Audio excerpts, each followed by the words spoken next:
When my daughter and her sister-in-law sat me down that Friday afternoon, I already knew something was coming. You can always sense when people aren't visiting you out of love, but out of convenience. Linda had that sweet rehearsed smile she always wore when she was about to deliver bad news. My daughter Emily sat beside her, quiet but nervous, tapping her fingers on her knee like she used to when she was a child and caught lying. "Dad," Emily began, "we've been talking. You've been living alone since Mom passed. You deserve comfort, company, people to look after you." I smiled softly. "People like who?"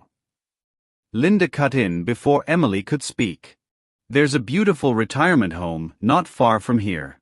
Wonderful staff, peaceful gardens, your own room, medical help 24 hours. It's really the best option."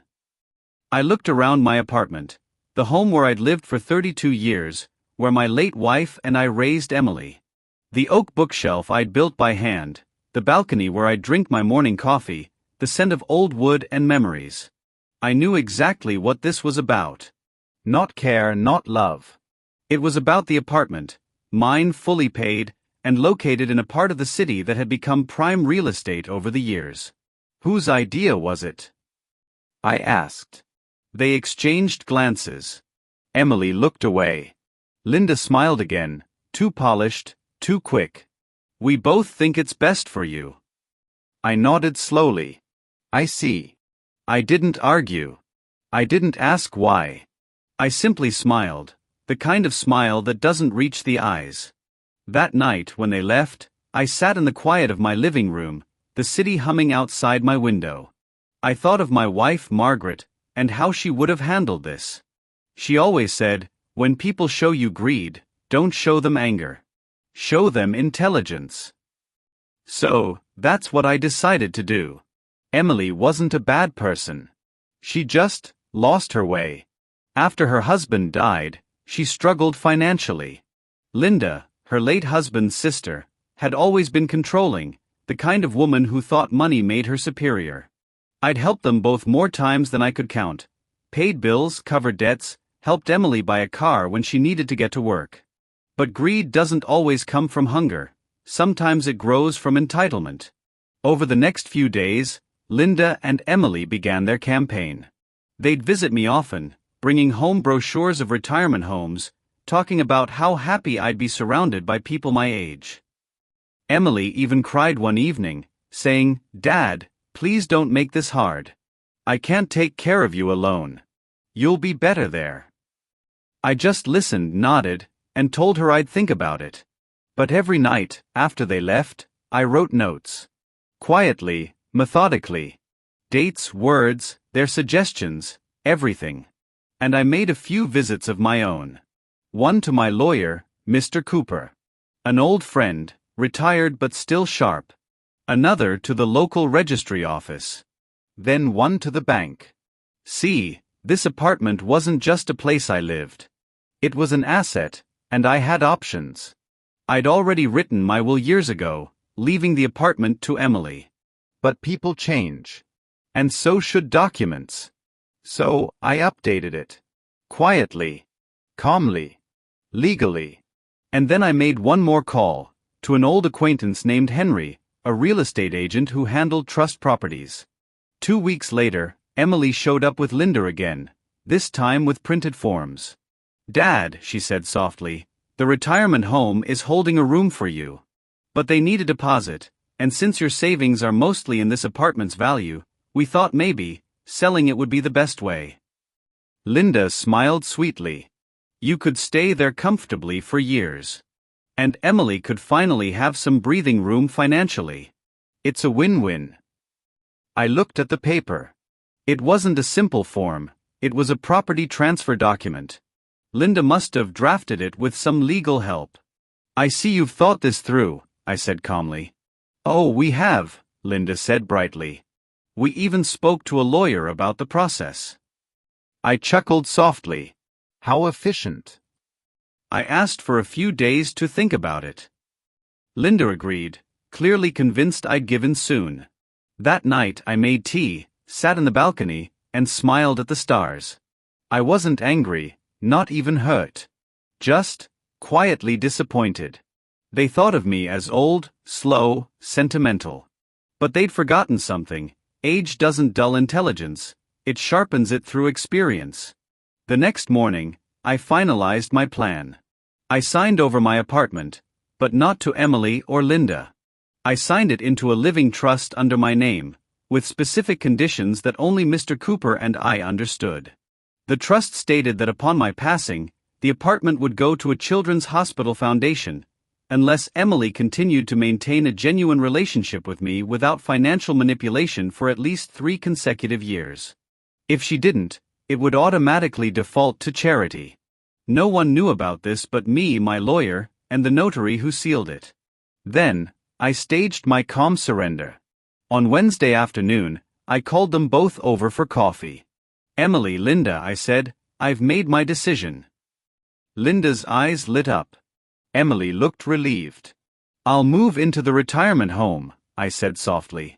"You were right. Maybe it's time." Emily hugged me. "Oh, Dad, I promise you won't regret this." "I know I won't," I replied. They left that evening laughing, probably already imagining the apartment sold. By Thursday, they had a buyer lined up, a friend of Linda's husband who worked in real estate. Linda called me, almost too happy. "Dad, we found someone ready to pay cash. We'll get everything done by the weekend." I just said, "That's great." What they didn't know was, I'd already transferred ownership. By Friday morning, when they came with their lawyer to begin paperwork, everything unraveled. The lawyer, a young man in a gray suit, frowned as he reviewed the documents. Ms. Green, this property isn't registered under Mr. Harold Green's individual ownership anymore." Linda blinked. "What do you mean?" "It's under a trust," he said, adjusting his glasses. "A living trust, legally protected. Mr. Green isn't authorized to sell it without dissolving the trust, and that can't happen without the trustee's consent." Linda turned to me, her face draining of color. "Dad, what is this?" I smiled. "It's something I did after thinking about how much you both care for my comfort." Emily looked panicked. "Dad, we were just trying to help you." "I know," I said gently. "And I appreciate it. But I wanted to make sure that whatever happens, this home stays in the right hands." Linda's voice cracked. "You can't do that. It's your property." "It was," I said quietly. "Now it belongs to the trust. Legally binding, signed, notarized, and registered." She stormed out, furious. Emily sat there frozen, tears forming. "Dad," she whispered, "I didn't mean for it to go this far."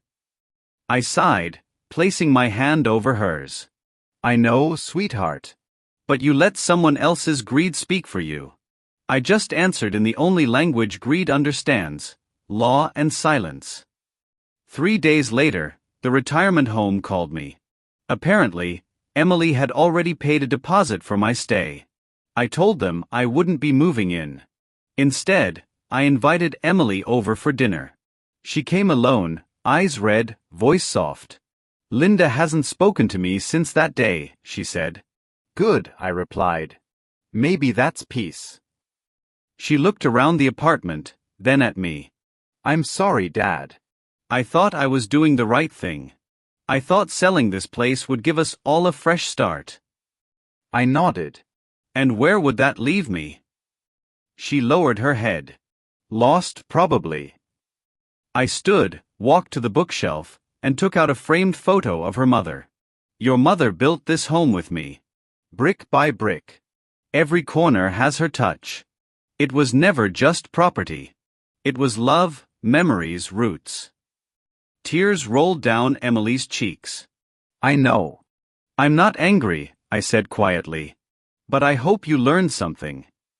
She nodded. "I did. I let Linda influence me. I thought money would fix my life. But it just made me lose you." "Not lose," I said softly. "Just forget. And now, maybe you'll remember again." Over the next few weeks, she started visiting me genuinely, bringing groceries, helping clean, not because she had to, but because she wanted to. Linda, on the other hand, moved away after facing her own financial trouble. Word had it her investment schemes collapsed. Karma has a way of walking quietly before knocking loudly. A year passed. My health stayed steady, my mind sharper than ever. Emily and I rebuilt what we had lost, slowly, honestly. One evening, as we sat on the balcony watching the sunset, she asked, "Dad, what'll happen to the apartment after you're gone?" I smiled. "It'll go where it deserves to go. But if you keep visiting me like this, with love, not motives, maybe it'll stay in the family." She looked puzzled. "What do you mean?" "Let's just say the trust has its conditions," I said with a wink.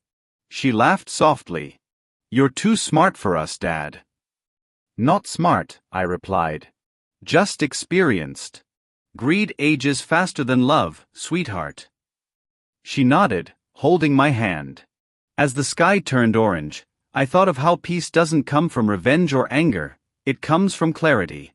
From knowing you did what was right without shouting about it. I'd lost my wife, but I hadn't lost her wisdom. She was right, when people show you greed, don't show them anger. Show them intelligence. And that's what I did. Now, when I sip my morning coffee on the balcony, I sometimes smile at the city skyline, not out of pride but gratitude. Gratitude that I learned to stay silent when others wanted to shout. Gratitude that I protected what mattered, not through rage, but through reason. Because sometimes, silence is the best revenge.